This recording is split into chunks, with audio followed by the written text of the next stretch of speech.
نحمدہ و نصلی علی رسولہ الکریم اما بعد اعوذ باللہ من الشیطان الرجیم بسم اللہ الرحمن الرحیم لا اقسم بہذا البلد وانت حل بہذا البلد ووالد وما ولد لقد خلقنا الانسان فی کبد ایحسب ان لن یقدر علیہ احد یقول اہلکت مالا لبدا ایحسب ان لم یرہ احد الم نجعل لہ عینین ولسانا وشفتین وہدیناہ النجدین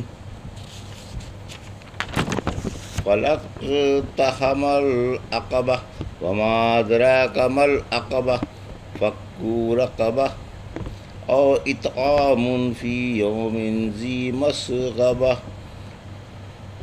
یتیما ذا مقربہ او مسکینا ذا متربہ ثم کان من الذین آمنوا وتواصوا بالصبر وتواصوا بالمرحمہ اولئک اصحاب المیمنہ والذین کفروا بآیاتنا هم اصحاب المشأمہ علیہم نار مؤصدہ۔ ابھی آپ نے سورہ بلد کی آیت 1 سے 20 کی تلاوت سماعت فرمائی۔ بترتیب مصحف یہ 90ویں اور بترتیب نزول 35ویں سورہ ہے اور مکی ہے۔ اس میں 20 آیتیں اور 1 رکوع ہے۔ پیش ہے ان آیتوں کا ترجمہ اور تفسیر ابن کثیر سے۔ بسم اللہ الرحمن الرحیم۔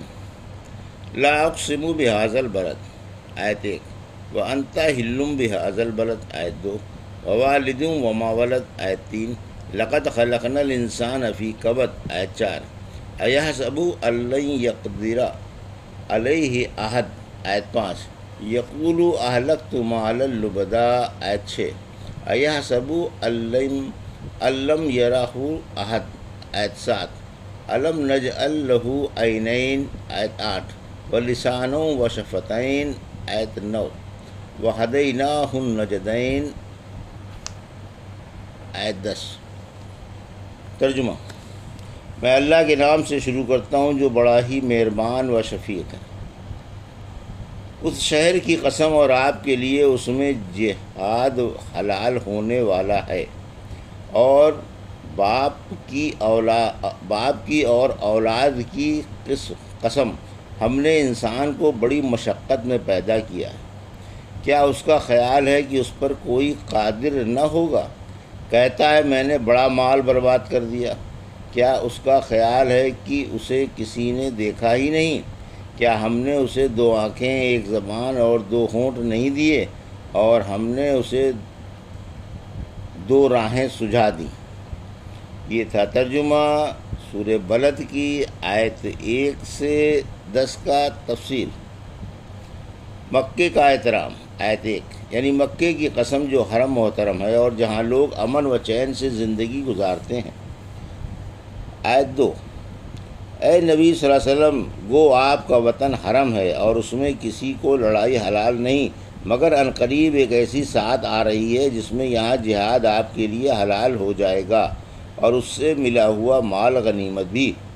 حدیث میں ہے کہ مکہ معظمہ شروع ہی سے حرمت والا ہے اور اس کی حرمت قیامت تک باقی رہے گی، لہٰذا نہ اس کا درخت کاٹا جائے اور نہ جھاڑی کے کانٹے توڑے جائیں۔ یہ شہر میرے لیے بھی صرف 1 ساعت کے لیے حلال کیا گیا تھا، پھر بدستور اس کی حرمت لوٹ آئی۔ اگر کوئی اپنی جنگ میں جواز میں میرا جہاد پیش کرے تو اس سے کہہ دو کہ اللہ نے اپنے نبی کو اجازت دی تھی، کسی اور کو نہیں۔ آیت 3، پہلے ام القریٰ کی قسم کھائی، پھر اس کے باشندوں کی جن کی اصل آدم ہے۔ آیت 4، انسان آغاز آفرینش ہی سے دکھ اٹھاتا ہے۔ ہم نے انسان کو تکلیفیں اٹھاتا ہوا پیدا کیا، پہلے نطفہ، پھر منجمد خون، پھر گوشت کا لوتھڑا ہوا، پھر مختلف مدارج طے کرتا ہوا مکمل ہو کر پیدا ہوا، پھر پیدائش کے وقت بھی تکلیفیں اٹھاتا ہے۔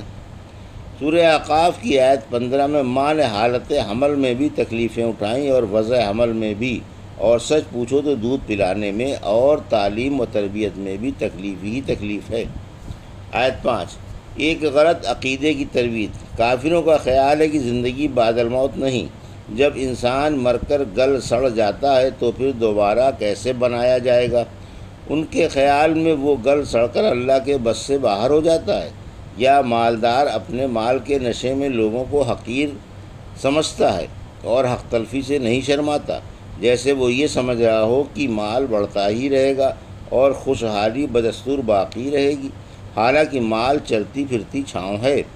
حالات بدلتے دیر نہیں لگتی، ذرا سی دیر میں حکومتیں بدل جاتی ہیں، چند پیسوں کی تو حقیقت ہی کیا ہے۔ آیت 6-7، کسب و صرف مال میں آئین شریعت مد نظر رکھو، یعنی اللہ کے مال کو اپنا سمجھتا ہے اور گناہوں پر یا اللہ کی راہ میں خرچ کر کے شیخی بگاڑتا ہے کہ میں نے پانی کی طرح مال بہا دیا، وہ چند پیسے ہی خرچ کیے ہوں۔ کیا جبار و قہار یہ نہ پوچھے گا کہ مال کس طرح کمایا تھا اور کن کاموں پر کس نیت سے خرچ کیا تھا؟ یقیناً اللہ کے بس میں کائنات کا ذرہ ذرہ ہے اور وہ ہر چیز پر قادر ہے۔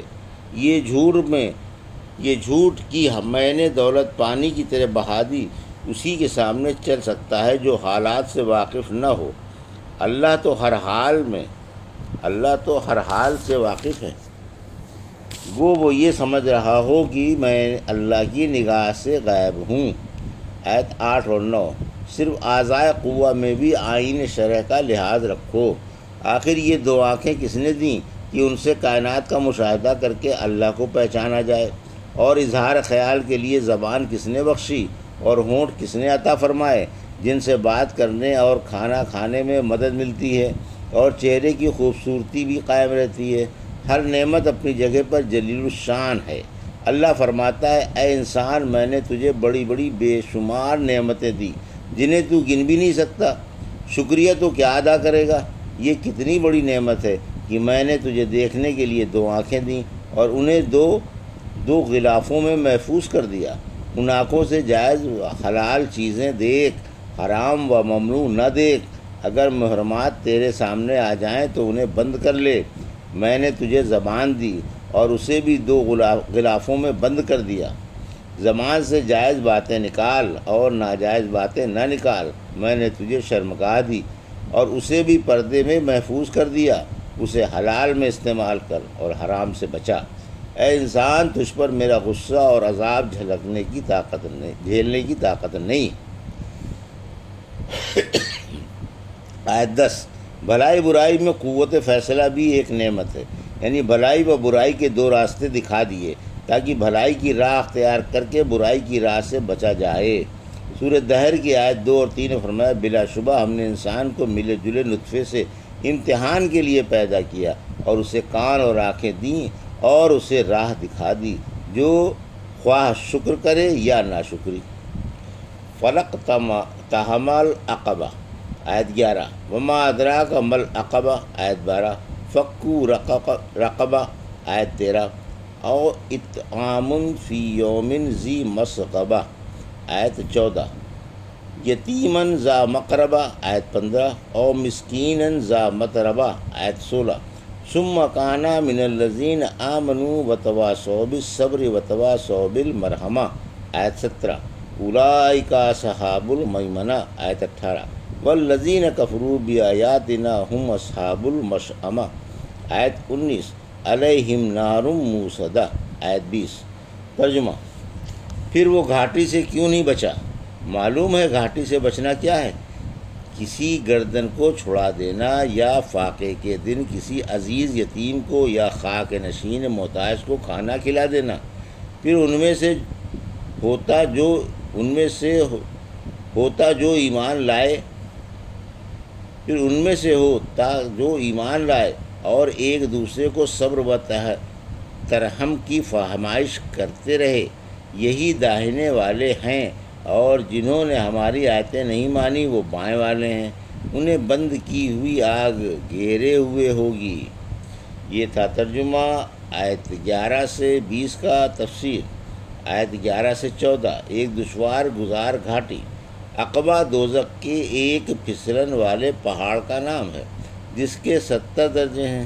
یہ داخلے کی بڑی بھاری گھاٹی ہے، اس سے اللہ کی فرما برداری سے آسانی سے پار ہو سکتے ہیں۔ خصوصاً مندرجہ ذیل بڑے عمل اس کی دشواریوں سے نجات دلا سکتے ہیں کہ کسی کی گردن چھوڑا دو، یعنی غلام ہے تو آزاد کر دو، قرض دار ہے تو قرض ادا کر دو، اور اللہ کے واسطے غربا اور محتاجوں کو کھانا کھلاتے رہو۔ یہی راہ خیر و نجات ہے، اسی پر چلنا چاہیے۔ رحمت عالم صلی اللہ علیہ وسلم نے فرمایا کہ کسی مسلمان کو آزاد کرنے سے اللہ آزاد کرنے والے کے ہر عضو کو آزاد کیے جانے والے کے ہر عضو کے بدلے جہنم سے آزاد کر دیتا ہے، یہاں تک کہ ہاتھ کے بدلے ہاتھ کو، پاؤں کے بدلے پاؤں کو، اور شرمگاہ کے بدلے شرمگاہ کو۔ زین العابدین نے یہ حدیث سن کر 10,000 کا ایک غلام آزاد کر دیا تھا۔ خودکشی کے گناہ کی تلافی۔ ایک دفعہ واصلہ بن اسقع سے حدیث سنانے کی فرمائش کی گئی۔ فرمایا ہم ایک موقع پر اللہ کے رسول صلی اللہ علیہ وسلم کی خدمت میں اپنے ایک رفیق کے بارے میں حاضر ہوئے جس نے خودکشی سے اپنے اوپر جہنم واجب کر لی تھی۔ فرمایا اس کی طرف سے ایک غلام آزاد کر دو، حق تعالیٰ اس کا ایک ایک عضو غلام کے ایک ایک عضو کے بدلے آزاد کر دے گا۔ حصول جنت کا ایک جامع عمل۔ ایک دیہاتی رحمت عالم صلی اللہ علیہ وسلم کی خدمت میں آ کر کہنے لگا کہ مجھے کوئی ایسا عمل بتا دیجئے جس سے میں جنت کا حقدار بن جاؤں۔ فرمایا تو اس مختصر سی بات میں بہت سی باتیں پوچھ رہا ہے، جان آزاد کر اور گردن چھڑا۔ بولا اے اللہ کے رسول صلی اللہ علیہ وسلم یہ تو دونوں ایک ہی ہیں۔ فرمایا نہیں، جان آزاد کرنے سے غلام آزاد کرنا اور گردن چھڑانے سے کچھ امداد کرنا مراد ہے۔ دودھ کا جانور کسی محتاج کو دے اور ظالم عزیز سے حسن سلوک کر، یہ کام جنت میں لے جانے والے ہیں۔ اگر یہ بس کے نہ ہو تو پھر بھوکے کو کھانا کھلا، پیاسے کو پانی پلا، اور نیکیوں کی رغبت اور برائیوں سے نفرت دلا۔ اگر ان کا بھی مقدور نہ ہو تو بحرز خیر و نیکی کے کوئی بات زبان سے نہ نکال۔ آیت 15۔ یتیم کی خبر گیری، یعنی بھوک کے وقت یتیم کو کھلاؤ، خصوصاً جب کہ رشتہ دار بھی ہو۔ ایک حدیث میں ہے کہ محتاج کو دینے میں اکہرا ثواب ہے اور عزیز کو دینے میں دوہرا۔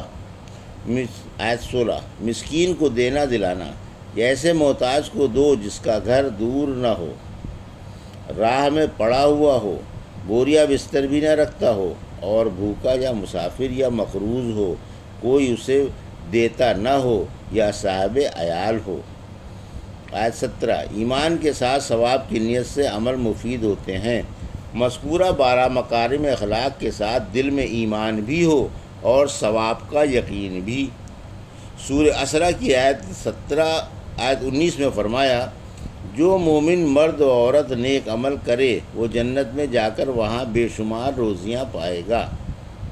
سورہ نحل کی آیت 97 فرمایا جو مرد یا عورت صاحب ایمان ہو کر نیک عمل کرے گا ہم اسے پاکیزہ زندگی دیں گے۔